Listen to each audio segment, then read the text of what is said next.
ବନ୍ଧୁଗଣ, ଆଜିର ଏହି ଭିଡ଼ିଓରେ ଆମେ ଆପଣମାନଙ୍କୁ ଜଣାଇବୁ ଯେ ଘରେ ଟଙ୍କା ରହୁନାହିଁ ତ ବାସ୍ ଅଳ୍ପ ଗୁଡ଼ ପୁଣି ଦେଖନ୍ତୁ ଘରେ କେମିତି ବର୍ଷିବ ଧନ। ରବିବାର ଦିନ ଉପାୟ କରନ୍ତୁ। ଗୁଡ଼ର ଛୋଟ ପ୍ରୟୋଗ ଆପଣଙ୍କର ବହୁତ ସାରା ସମସ୍ୟାକୁ ଦୂର କରିବ। ତ ଆଜି ଆମେ ଗୁଡ଼ର କିଛି ଖାସ୍ ଦିନରେ ଏହି ଉପାୟ କରିଲେ ଏହାର ଲାଭ ଆପଣଙ୍କୁ ନିଶ୍ଚୟ ମିଳିବ। ଆସନ୍ତୁ ଜାଣିବା। ଅନେକ ଥର ଏମିତି ହୋଇଥାଏ, ଆପଣ କେଉଁଠି ପଡ଼ି ଯାଆନ୍ତି, ଆଘାତ ଲାଗିଯାଏ, ମନରେ ଦୁର୍ଘଟଣାର ଭୟ ରହିଥାଏ। ଯଦି ଏମିତି କିଛି ଜୀବନରେ ହେଉଛି ତ ଏହାର ଅର୍ଥ ଆପଣଙ୍କର ମଙ୍ଗଳ ଖରାପ ଅଛି। ଏପରି ସ୍ଥିତିରେ ଏକ ଛୋଟ ଉପାୟ କରନ୍ତୁ। ଅଳ୍ପ ଗୁଡ଼ ଭଗବାନ ହନୁମାନଙ୍କ ମନ୍ଦିରରେ ଯାଇ ଅର୍ପଣ କରିଦିଅନ୍ତୁ।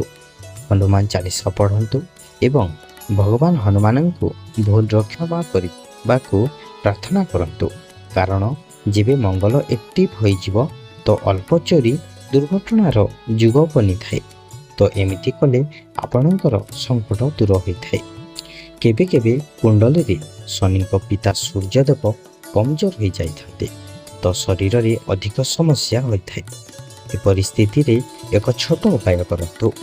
ଆପଣ ସକାଳୁ ସକାଳୁ ପ୍ରଥମ ଭୟାନ ଅଳ୍ପ ଗୁଡ଼ ଖାଇ ଦିନର ଆରମ୍ଭ କରନ୍ତୁ। ଆପଣ ଗୁଡ଼ ଏବଂ ଗହମ ଆପଣଙ୍କର ଇଚ୍ଛା ଯେତିକି ସେତିକି ନିଅନ୍ତୁ। 8ଟି ନେଇପାରିବେ, 800ଟି ବି ନେଇପାରିବେ, କାରଣ 8 ଅଙ୍କ ହେଉଛି ଶନିଦେବଙ୍କର। ଏହାକୁ ସେମ ମାତ୍ରାରେ ନେଇ ପାଖରେ ଥିବା କୌଣସି ମନ୍ଦିରରେ କିମ୍ବା ଅଷ୍ଟଗଛ ମୂଳରେ ରଖିଦିଅନ୍ତୁ। ଏମିତି କଲେ ସୂର୍ଯ୍ୟଦେବଙ୍କର ସମସ୍ୟା ଦୂର ହୋଇଯିବ। ଯଦି ଜୀବନରେ ଭୂମି ଭବନ ପ୍ରାପ୍ତ କରିବା ପାଇଁ କୌଣସି ବି ରବିବାର ଦିନ ଗାଈକୁ ନିଜ ହାତରେ ଗୁଡ଼ ଖୁଆନ୍ତୁ। ଯେବେ ବି ଗୁଡ଼ ପାଇବେ ତ ନିଜ ହାତରେ ଖୁଆଇବେ। ଗାଈଙ୍କୁ ହାତକୁ ଚାଟିଲେ ଅତି ଶୀଘ୍ର ମନସ୍କାମନା ପୂର୍ଣ୍ଣ ହୋଇଥାଏ। ଘରର ସଫା କରିବା ସମୟରେ ରବିବାର ଦିନ ସଫା କରିବା ସମୟରେ ପାଣିରେ ଲୁଣ କିମ୍ବା ଫିଟିକିରି ମିଶାଇ ପୋଛା ଲଗାନ୍ତୁ। ତ ଆପଣଙ୍କର ଜୀବନରେ ଧନର ସମସ୍ୟା ଦୂର ହୋଇଥାଏ, ଧନର ଆଗମନ ହୋଇଥାଏ। କେବେ କେବେ ଏମିତି ହୋଇଥାଏ ନା ଲକ୍ଷେ ଚେଷ୍ଟା କଲେ ମଧ୍ୟ ମନସ୍କାମନା ପୂର୍ଣ୍ଣ ହୋଇନଥାଏ। ଧନର ସମସ୍ୟା ଚିନ୍ତିତ କରିଥାଏ, ଖର୍ଚ୍ଚ ହୋଇଯାଇଥାଏ। ତ ଆପଣ ଏକ ଛୋଟ ଉପାୟ କରନ୍ତୁ। 7ଟି ଗୁଡ଼ର ଛୋଟ ଛୋଟ ଖଣ୍ଡ ନେଇ ନିଅନ୍ତୁ।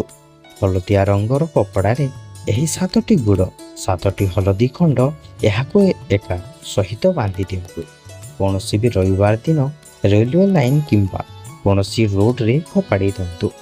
ନିଜର ମନର କଥା କୁହନ୍ତୁ, ଆପଣଙ୍କର ମନସ୍କାମନା ପୂର୍ଣ୍ଣ ହୋଇଯିବ। କେବେ କେବେ ଜୀବନରେ ବହୁତ ସମସ୍ୟା ବଢ଼ିଯାଇଥାଏ, କରଜରେ ଫସି ଯାଇଥାନ୍ତି, ଧନ ଆସିନଥାଏ, ଆସିଲେ ଖର୍ଚ୍ଚ ହୋଇଯାଇଥାଏ।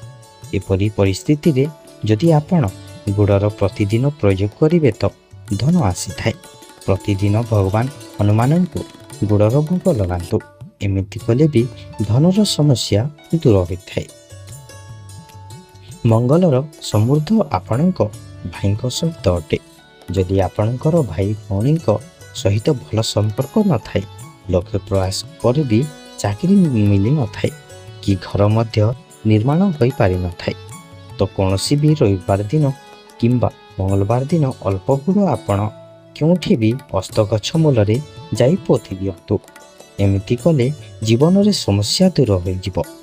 ଏହା ବ୍ୟତୀତ ପିମ୍ପୁଡ଼ିମାନଙ୍କୁ ପ୍ରତିଦିନ ଗୁଡ଼ ଖାଇବାକୁ ଦେଇପାରିବେ।